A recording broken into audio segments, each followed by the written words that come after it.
सुधा जी सुबह पूजा करने जा रही थीं।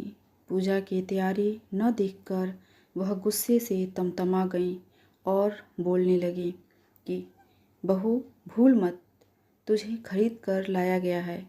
इस घर की बहू बनाने के लिए अच्छी खासी कीमत दी है हमने तेरे मायके वालों को। अब जो हम कहेंगे वही तुझे करना पड़ेगा और खबरदार जो अपनी जबान चलाई तो। अपनी सास सुधा जी के विचार सुनकर बहू कविता के कान सुन्न हो गए। भला उसे कब खरीद कर लाया गया और ऐसी कौन सी कीमत दे दी उसके मायके वालों को इन्होंने, जो वो इतना गर्व के साथ गिना रही हैं। उसने पलटकर अपने पति संजीव की तरफ देखा, पर संजीव तो अपनी नज़रें मोबाइल में गड़ाए चुपचाप बैठा हुआ था। पर सुधा जी का बोलना बदस्तूर जारी था। अरे, उसकी तरफ क्या देख रही है? इधर मेरी तरफ देख, मुझसे बातें कर। कविता ने सुधा जी की तरफ देखा तो सुधा जी बोली, अरे तेरे पिता की तो हैसियत भी नहीं थी तेरी शादी करने की। वो तो हम लोग थे जिसने शादी का पूरा खर्चा उठाया। अरे, बेटियों को लोग दहेज देकर विदा करते हैं, पर तेरे पिता ने शादी का हर खर्चा हमसे करवा दिया। अरे, लोग तो अपनी बेटियों के घर का पानी भी नहीं पीते, लेकिन तेरे पिता ने हमारा तो घर ही लूट लिया। और बदले में क्या दिया?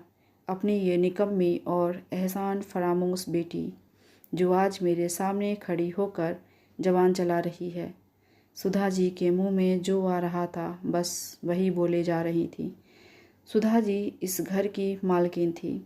पति तो बहुत पहले ही इस दुनिया से चले गए, लेकिन इस दुनिया से जाने से पहले वो अच्छी खासी संपत्ति छोड़कर गए थे, जिसे वो संभालती रही थी।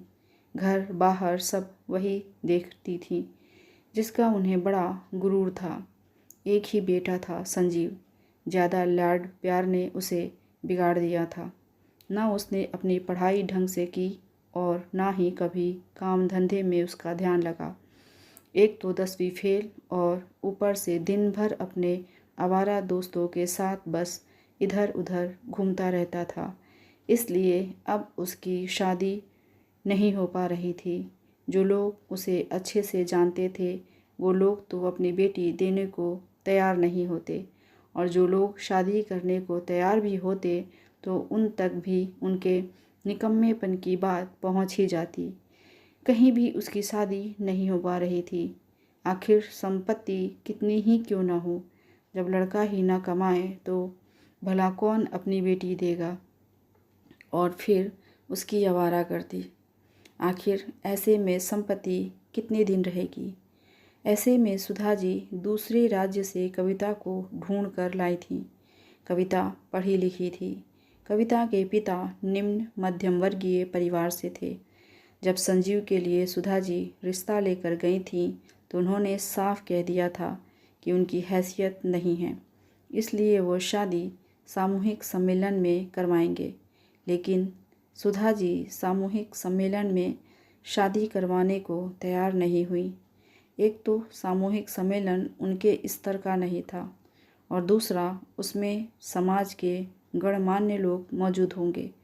कहीं उनकी पोल खुल गई तो शादी टूट जाने का खतरा। वो ऐसा हरगिज़ नहीं चाहती थी। बड़ी मुश्किल से उन्होंने यह रिश्ता तय किया था अपने निकम्मे और आवारा बेटे के लिए। आखिरकार उन्होंने कविता के पिता को समझाया, देखिए समधी जी, आप फिक्र मत कीजिए, शादी का सारा खर्च हम उठाएंगे। मेरा एक ही बेटा है और उसके लिए मुझे आपकी बेटी पसंद आ चुकी है। आपको जो देना है अपनी बेटी को दीजिए, पर मेरे भी अपने बेटे की शादी को लेकर अरमान हैं, वो मुझे पूरे करने दीजिए। आखिर समाज में जब से लड़कियों का अनुपात कम हुआ है तब से यह नई प्रथा चल पड़ी है, जहाँ लड़के वाले लड़की पसंद आ जाने पर शादी का पूरा खर्चा उठाते हैं, क्योंकि अच्छी लड़कियां मिलना मुश्किल हो रहा है। यही सोचकर कविता के पिता ने हाँ कर दी।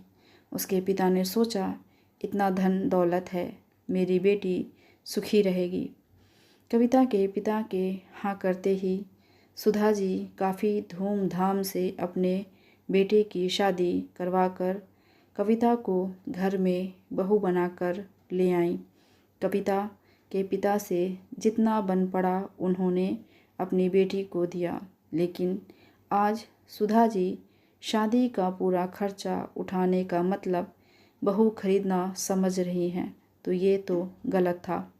उन्हें लगता था कि वो कविता की शादी का सारा खर्चा उठाकर उसे लेकर आई हैं, तो कविता सिर झुकाकर उनकी हर बात मानेगी।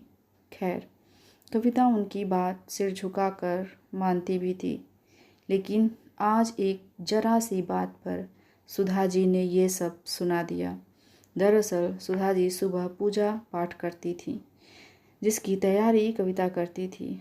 वो तैयारी करने जा ही रही थी कि उसके पापा का फ़ोन आ गया। उसने मुश्किल से 1 मिनट ही बात की थी कि सुधा जी गुस्सा हो गईं। बहू, अब क्या इन लोगों से बात करती है? छोड़ उन लोगों को, और यहाँ ससुराल में मन लगा। अब तेरी सारी जिम्मेदारी और फ़र्ज हमारे लिए हैं।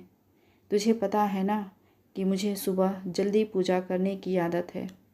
मम्मी जी, कैसी बात कर रही हैं आप? वो मेरे पिता हैं, ऐसे कैसे छोड़ दूँ? और पापा तो सिर्फ हाल चाल पूछने के लिए ही फ़ोन लगाते हैं, इसके अलावा तो कोई बात करते नहीं हैं। ज़्यादा से ज़्यादा 1 या 2 मिनट ही तो बात होती है मेरी और उनकी।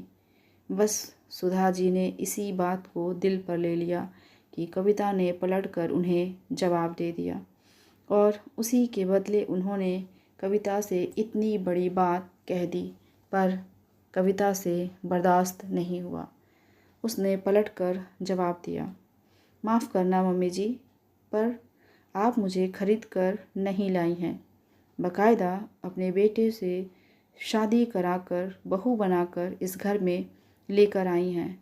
हमने तो नहीं कहा था आपसे शादी का पूरा खर्चा करने के लिए। हम तो सामूहिक सम्मेलन में भी शादी करने को तैयार थे, क्योंकि हम अपनी स्थिति बहुत अच्छे से जानते थे।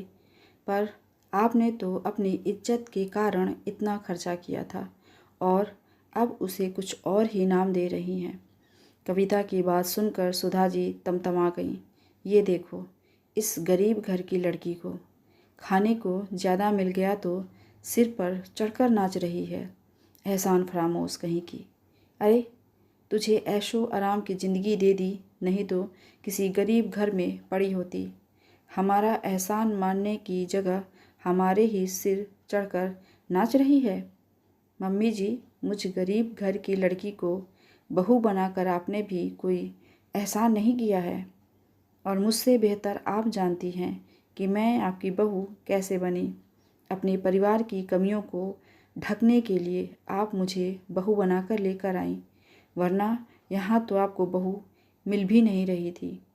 कविता की बात सुनकर सुधा जी संजीव से बोली, देख, तेरे कारण मुझे क्या क्या सुनना पड़ रहा है। अगर तू ही ठीक से पढ़ लिख लेता और ढंग का काम करता तो कम से कम ऐसी बहू मेरे पल्ले तो नहीं पड़ती। अभी भी तो कमाने जाने लगा है, शादी से पहले ही कमाने लग जाता तो इतना सुनना तो नहीं पड़ता। मम्मी, अपनी गलती का ठिकरा मुझ पर मत फोड़ो। तुमने ही तो झूठ बोलकर शादी करवाई है। इसे पता चलने पर भी ये चुप रही। इतने दिन से तो उसने कुछ नहीं कहा। अब तुम ऐसी बातें बोलोगी तो वो तो पलट कर ही जवाब देगी। सम्मान दोगी तो सम्मान मिलेगा ना। और पहले कमा नहीं रहा था, लेकिन अब कमा रहा हूँ। अपने पैरों पर खड़ा हो तो गया हूँ, उसमें भी आपको समस्या है। और वैसे भी शादी में आपने खर्चा अपनी इज्जत के लिए किया था। ये लोग तो सामूहिक सम्मेलन में भी शादी करने को तैयार थे, तो जब अपनी इज्जत के लिए पैसे खर्च किए हैं तो इसे बहू को खरीदने का नाम मत दो। संजीव को कविता के लिए बोलता देखकर सुधा जी चुप हो गईं। आखिर बोलती भी क्या। जिस निकम्मे बेटे के लिए इतना कुछ किया था, अब तो वो बेटा भी बहू के पक्ष में बोल रहा था, और फिर वो गलत भी नहीं था। आखिर सम्मान दोगे तो ही सम्मान मिलेगा। आज इन्हें आमने सामने कर दिया तो रहना तो पूरी ज़िंदगी इन्हीं के साथ है। सुधा जी चुप हो गई और स्वयं ही पूजा की तैयारी करने लगी। आपको हमारी कहानी कैसी लगी कमेंट करके ज़रूर बताइएगा। ऐसी ही कहानियाँ सुनने के लिए चैनल को सब्सक्राइब कर लीजिए। धन्यवाद।